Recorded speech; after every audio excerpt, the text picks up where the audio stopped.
Sleep tight. The little room heated much better than the vast chamber from the night before, and soon enough they were all toasty around the fire. The conversation was less subdued than it had been the night before. Everyone looked significantly more tired. "I'm not really sure what I'll do when I graduate," Rook was saying. "I mean, I couldn't just go back to the farm after spending all this time at the Institute." "What? You don't like farming?" A little cloud floated around Zeke, mingling with the smoke from the fire.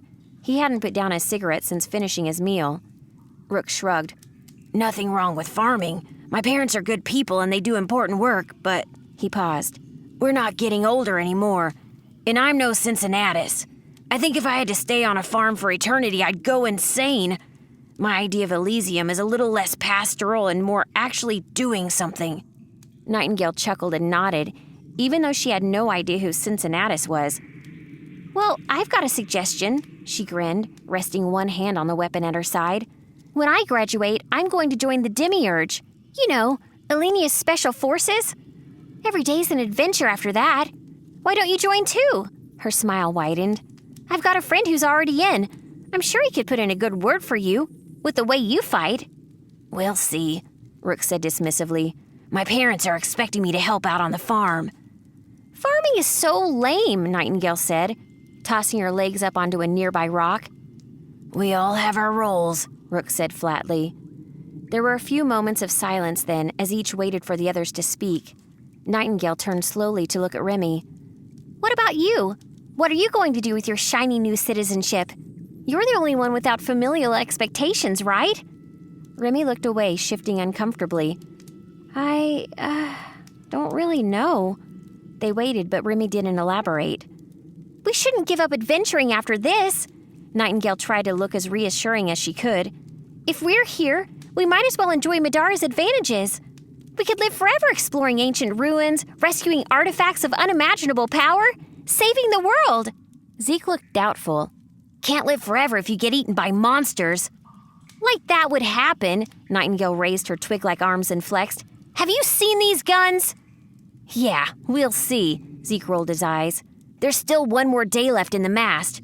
Plenty of time to find something big and hungry enough. They'd probably have to eat 5 of you to fill up, though." "Or one Rook," Nightingale smiled.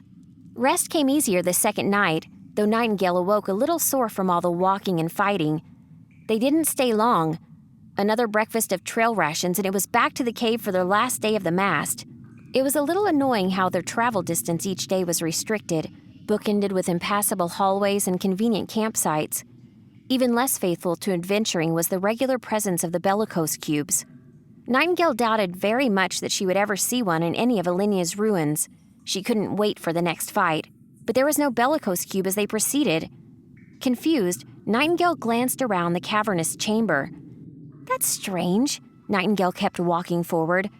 "I don't see a bellicose cube. You think we're almost done? I was really hoping to fight a couple more monsters before we finished." "That shouldn't be the case," Rook replied. "They didn't want any of us to get seriously hurt." Nightingale skipped further into the darkness. If Rook was right, there had to be another bellicose cube nearby. Behind her, Rook stooped and studied the ruined remains of a silver basin. He scowled and looked back up. "We'd better be careful. It looks like something happened to the cube. I doubt that the Proctors would have intended this to happen." As he said this, Nightingale screamed. Rook spun around to see her being charged by a huge stone monster. It hit Nightingale with a boulder-like fist, sending her sprawling near a treacherous gap in the cavern's floor. The creature advanced on her, threatening to crush her beneath its massive weight.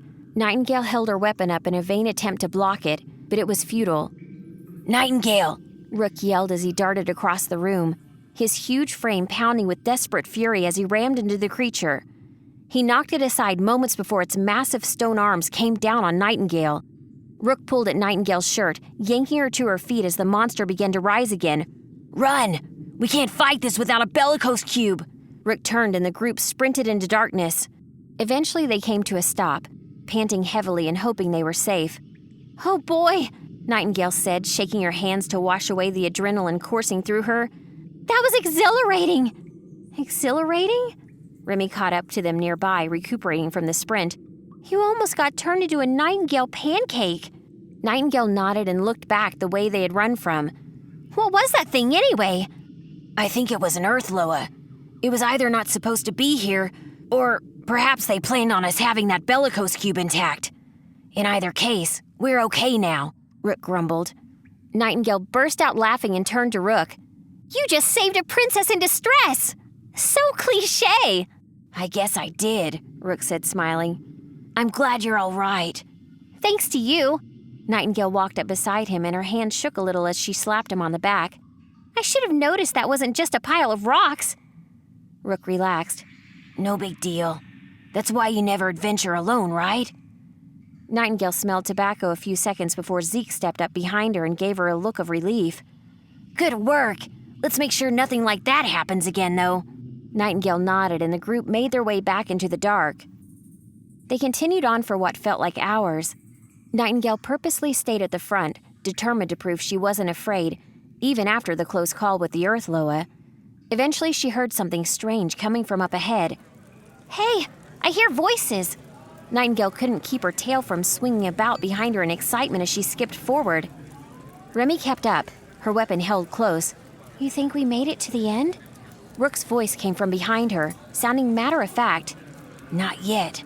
That isn't how the mast works. Every team has got to go through the gauntlet, and we haven't seen it yet. Oh, she blushed, wings drooping as she slowed a little, falling behind the rest of the team. The room was quite large, at least 50 feet across. Other teams milled about in nervous-looking groups, keeping mostly to themselves. Zeke pointed towards the front of the room where a group of uniformed proctors waited by the door. Let's see what's up, he muttered, striding purposefully towards the front of the room. Some of the other students looked like they'd done worse than their team had. There were lots of little wounds and hasty bandages, but also breaks and untreated gashes and tears. One young man kept himself standing only with the aid of a makeshift splint and walking stick, while another group had one of its members resting between them badly wounded. Guess we did pretty okay after all, Nightingale found herself thinking, following just behind Zeke. The men standing by the door all nodded respectfully to them. Lord Zhang, Princess Arson, a spindly proctor with white hair stepped forward to address them. Glad you made it. What's going on? Zeke gestured behind them at the crowd. The proctor lowered his head deferentially. You've reached the gauntlet, the last stage of the mast. Each team must survive a game section of the dungeon, so you're sent through one at a time. If you'd like your team moved ahead in the queue... No! Zeke and Nightingale answered together in the same exasperated tone. Zeke was the one who continued. We'll wait our turn with everyone else. As you wish, my lord. We'll call for you when it's time. They left without another word, quickly finding Rook through the crowd. You were right, Zeke grumbled. It's the gauntlet. Rook nodded, satisfied. It was in the study guide. What exactly is a gauntlet? I guess they don't expect us all to share a glove, Remy asked, chuckling to herself. Nobody laughed, though it was Rook who answered.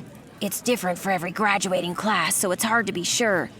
It's the thing they wanted us to be prepared for most, in case some of the groups were really clever or lucky. The gauntlet is the same for everyone, so every graduate will be ready for... He shrugged. Whatever. It's usually the hardest part. After what we've been through? Nightingale gave Remy an encouraging pat. I'm sure it'll be nothing. We've got this. 2 years of lectures, 2 years of weapons practice and learning magic. She looked up as the heavy oak door opened and another team was ushered inside. That's our ticket to the outside world, to citizenship, to the demiurge, she muttered to herself privately. Eventually, the white-haired proctor approached them. If you're ready, he said, his voice as deferential as before. It's time. The crowd was mostly gone, leaving only the most injured groups behind. We're ready, Nightingale answered before any of the others could object. Let's do this!